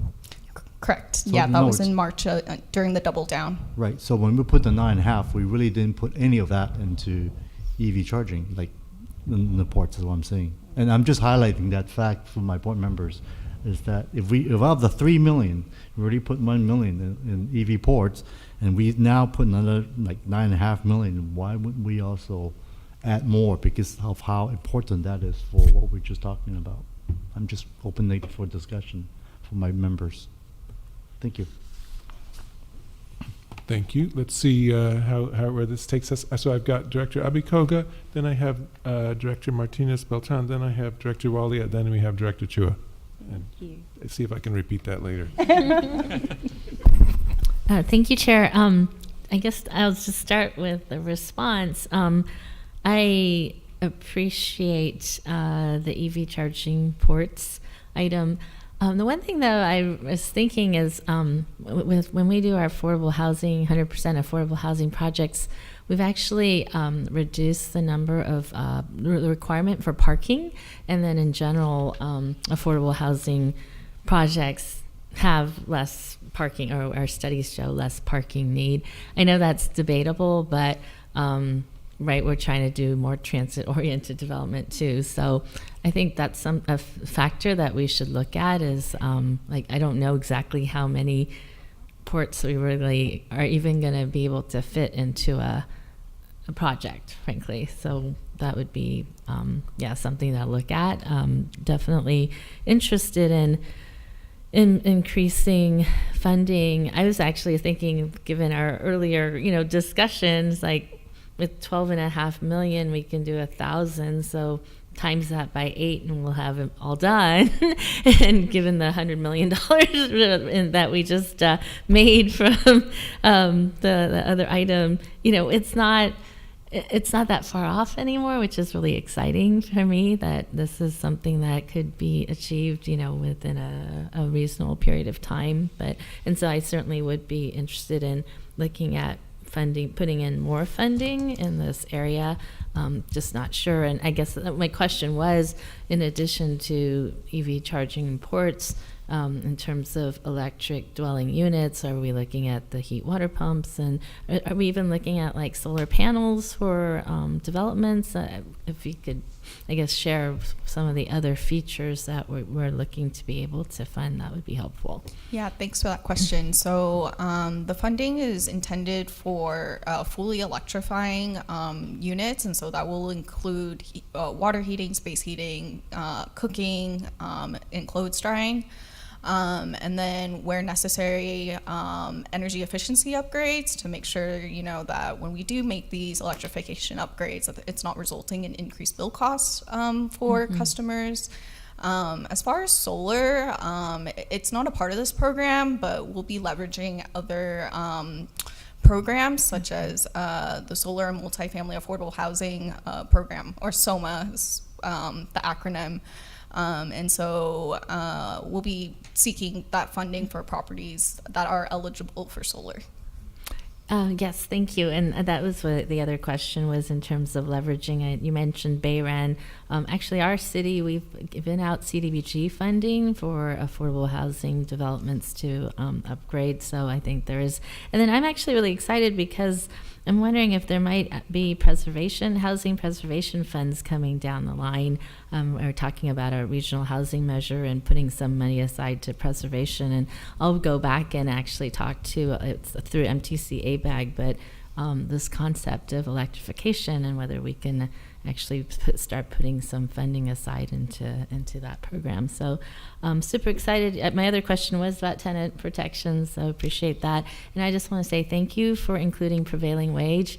I think that is really important to be able to support a workforce that can actually live in the community. So thank you for adding that. Thank you. All right, thank you. Thank you for the report. This is fantastic. I really want to encourage and encourage the diverse. You talked about looking at different diverse types of buildings, because I think it's important for our builders to know, what does it cost for something with asbestos? What does it cost for something that's high density? What does it cost for something that's low? I think that's a really good spectrum for us to be able to lay out across kind of the regions. I think that's really smart. I want to make sure there was lots of dialogue, but this is deed restricted only that we're focusing on, because we want to really zero in on the lowest and highest need. Is that what I'm?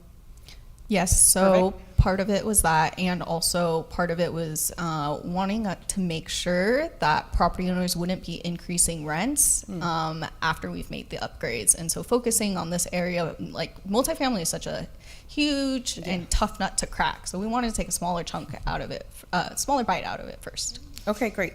And then with that, I guess building on that, one of the things I want to ask about was tenant protections. And do we, or have you felt that you would need city help with policy on that then, as far as looking at the tenant protections? Yeah, definitely. Okay. So would love Just to work with cities on that. All of our colleagues and what we know is kind of coming down the pipeline. Okay, and then the other thing I wanted to ask about was the incentive for the third party incentive. What was the low-hanging fruit that you were kind of identifying with that? So what's really awesome about the Association for Energy Affordability, they are actually the implementer for the low-income weatherization program that's run through the state. And so as the implementer, they have a lot of understanding of how to, leverage those funds. They're also the implementer of the Bayren program. So again, easy access to be able to tap into those funds. There's just so many out there, and we have a lot of confidence in AEA and being able to braid and stack all these incentives in a meaningful way to maximize it for property owners. Okay, excellent. Thank you.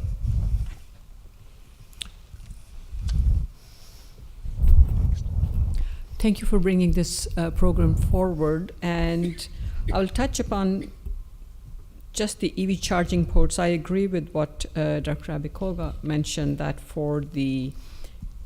typically for affordable housing projects, we do tend to approve projects with less number of parking required and therefore less.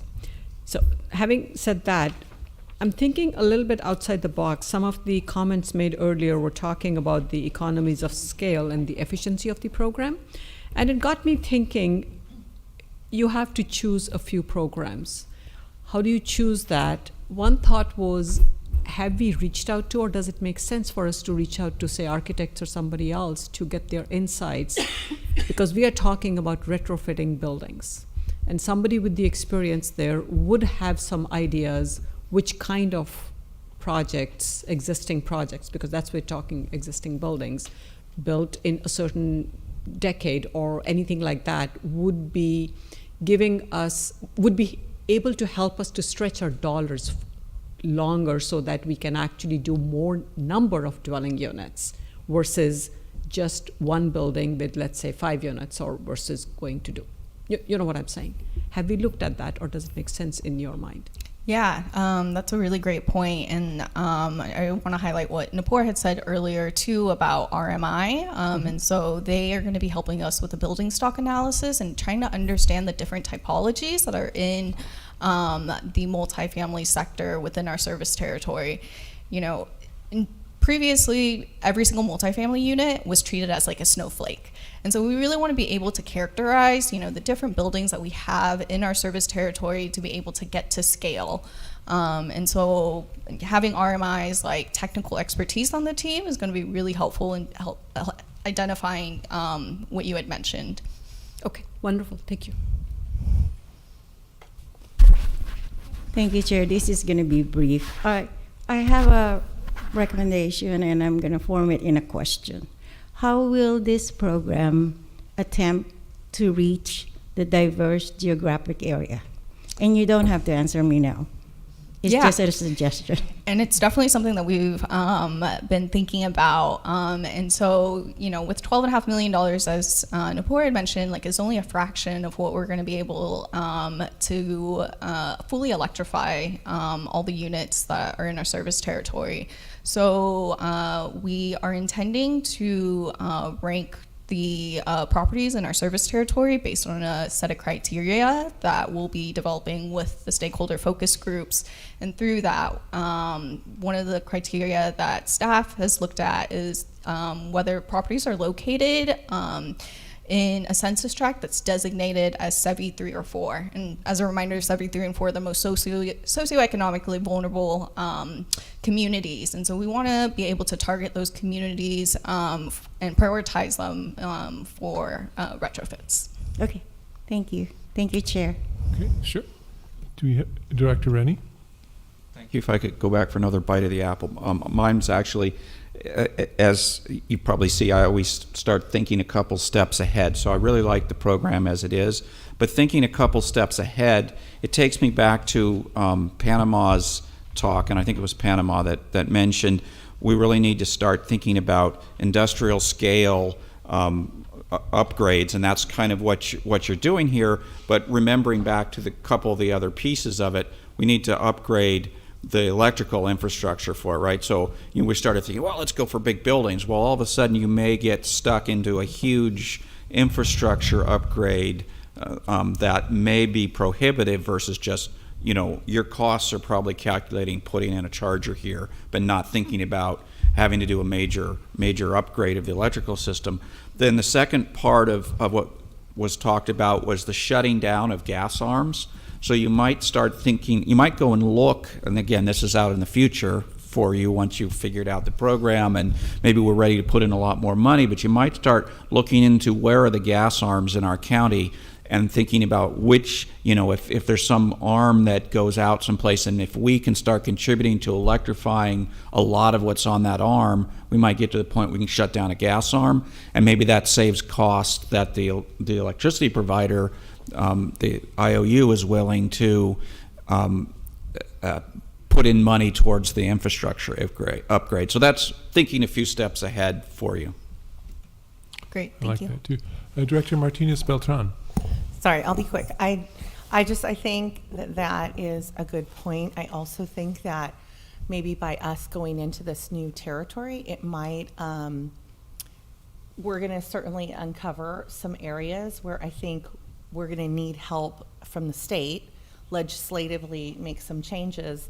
And I think we're probably the best entity, one of the best entities to do that. So I think it could be problematic, but I think we would get to the source of the problem, whereas the individual resident, it might take them much longer to kind of move that up the chain, where if we see it, we can just go straight ahead to some of our champions. So I'm hoping that that'll be the case.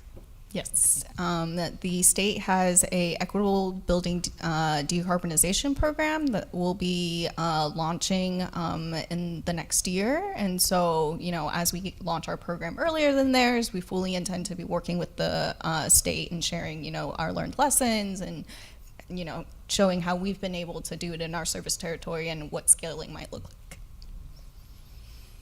Great, thank you. Let me go ahead and turn now. Do we have any public comment on this subject? I do not see any in the room, and nor online. So in that case, let me take it back. Could you put up the motion? Pardon me? Oh, Elliot. And while she's doing that, Director Scazola, please. Thank you, Chair Tyson. I just want to make a quick comment. Thank you for listening to us. This was brought up not that long ago. It seemed relatively, I wouldn't say easy, but we could all see how homeowners might want to go electric, but landlords who have tenants, that's a whole nother thing, and that seemed difficult for a lot of us up here to picture how do we motivate them to do this. So I'm seeing that right here, and so thank you for listening to us. I want to say that right away. And I also want to double down. I really appreciate seeing the tenants' rights aspect to it, because I have a personal story. The complex next door to me, not too many years ago, they did renovations. Everyone got cleared out, and then they just raised those rents, and it was just a horrible, tragic thing, and that would be the worst PR in the world if we allowed that to happen. So I really appreciate seeing that in here. So thank you very much. Great. Let's go back to Director Lee. Yes, I have a question for staff. So the motion here is to authorize the EA for the 5-year contract not to exceed $11 million. Earlier you mentioned about the allocation that $1 million is currently designated only for the EV charging for those 125 ports. If we put in a motion, not changing dollar amount, but saying that out of the dollar amount that we're given here, we allow flexibility that you could use some of that funds other than the 1 million, let's say an extra million on top of that, that may be used for ports. Would that be something that's a flexibility that would make the program even more successful potentially? I'm going to have to defer to somebody else. Why here. don't we ask Director Justin to head on up here. Great. And yes, really appreciate the discussion and all of the input and ideas. So thanks to the board, and thanks to Nupur and Leanna for putting this together and bringing it to you all. I think that we could include some flexibility. I think that at this point, we have significant other programs that are running that are deploying EV charging at multifamily housing today. Mm-hmm. And we can certainly always come back to the board if in 6 months we're kind of looking at this and we're going, okay, we're getting enrollment, we have these kinds of sites, as the board has discussed. It kind of depends on which sites we find, what the parking requirements are, a lot of different variables here. And so, you could put into this that, staff is able to sort of flex the already approved funding within this if you wanted to, and I think that could help. But frankly, I think, based on our kind of estimates and how we split up, we feel pretty comfortable with where the numbers are today. But certainly appreciate the points that you have raised, Director. Okay, good. I'm always for flexibility, and of course, if it turns out that this is extremely popular, you could always, like you said, 6 months or you come back to us to let us know where things are. So I'm just trying to make your job easier. Yes, and we appreciate that, and we hope to be back in 6 months asking just for that. Great, thank you. I think we're sending a pretty strong signal overall here. Yeah. Sure. I'm going to go ahead and ask for a motion. Director Klein? Sure. I move staff recommendation, authorize the CEO to execute the agreement with the Association of Energy Affordability for program design and implementation. Capri, second.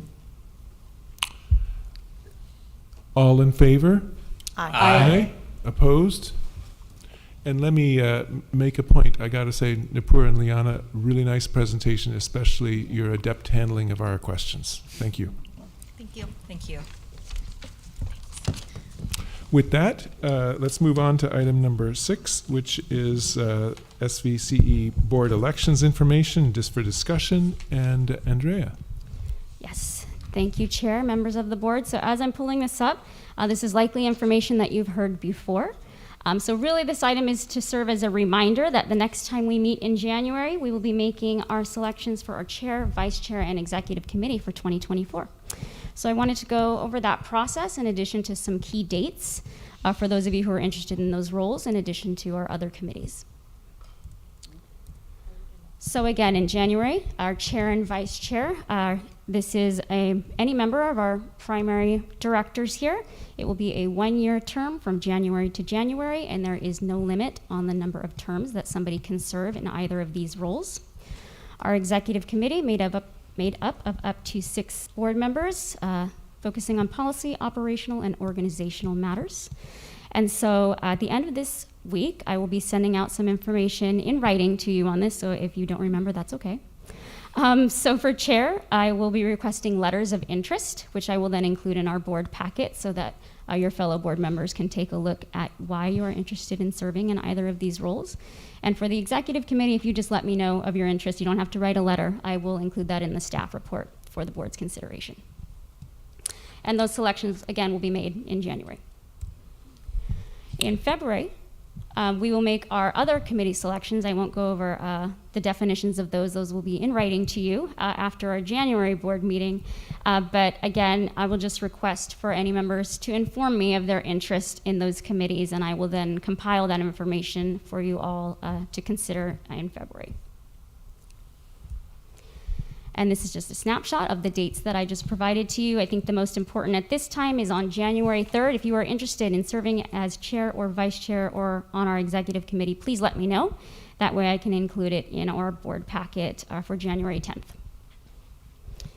And with that, I am happy to answer any questions for you. Great, thank you. Do we have any questions or comments? I do not see any from the board. Do we have any questions or comments from the public? I do not see any. I do not have any online. Well, that's for information only, so thank you very much for that information item. We'll now move on to our board member announcements and direction on future agenda items. Do we have any submissions? I see Director Martinez Beltran. Thank you. I just want to thank Silicon Valley Clean Energy for sponsoring. We had a holiday posada, which is a traditional holiday celebration in the Latino community in Morgan Hill. There were over 300 people there, many Spanish speakers, and we gave away bikes. We gave away, all the children who came got a toy. There was piñata, music, food, and lots of donations from all of the community, and it was a really wonderful event. So thank you very much for the support. Great, thanks for sharing that with us. Director Chua? Yes, if possible, I would like to request the PowerPoints from the presentations this evening or this afternoon to be given to the rest of the board. Thank you. Thank you, Chair. Okay, certainly. Director Hilt? Thank you. I also wanted to thank SVCE and staff for coming down to the inaugural La Ofrenda Festival, Day of the Dead Festival down in downtown Gilroy. SVCE was one of the founding sponsors. And one of the things that came out of that was not only the constituent services that you all provided of having a booth there, but there was a Marigold Youth Scholarship Fund that was established from all the outpouring of sponsorship in there. And its main focus is for those that are first generation college students. So appreciate that. Thank you.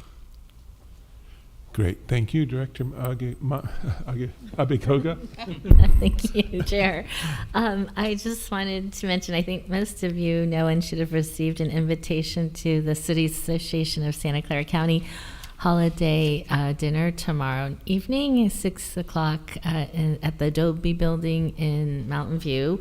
We honor Partners of the Year, and this year one of our honorees is our own CEO, Girish Balachandran.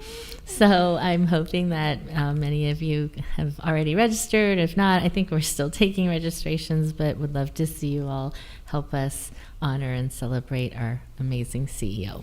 Thank you. All right. Thank you. Director Makachuk? You stole my thunder on that one. I wanted to compliment Silicon Valley Clean Energy and Juliet for driving the Silicon Valley Clean Energy all-electric truck in the Los Gatos Children's Holiday Parade, and it was towing our float, which was a band for the city of Monte Sereno. So thank you very much. Appreciate that. Great. All right. And Director Lee? Yes, I just want to announce my recent trip to COP28 and able to many climate activists. A very exciting conference in terms of folks who are attending, but at the same time, really didn't appreciate the irony of how dirty air is in Dubai. As much money as they have, the haze, it's not even safe, in my opinion, to go running during the day. Unless you really buy water water, it's a little part of it, and that this, as many have seen, the argument of how a host country that is one of the biggest fossil fuel producers in the world is doing so. Certainly something that we're very concerned about, and this whole term of just phasing out fossil fuels weren't even able to be put in the final statement, as we are learning. But at the end of the day, I think really highlight the need, and there's just so much more work ahead on this. And some people almost feel like they're giving up. When we're never giving up, there's still more work to do. I just want to say, appreciate that. We're doing great work right here. They say thinking globally, act locally. That's exactly what we are doing right here. Thank you. We are indeed. With that, I don't see any board comments. So with that, I say adjourn, and we'll see you next time. Thank you, everybody.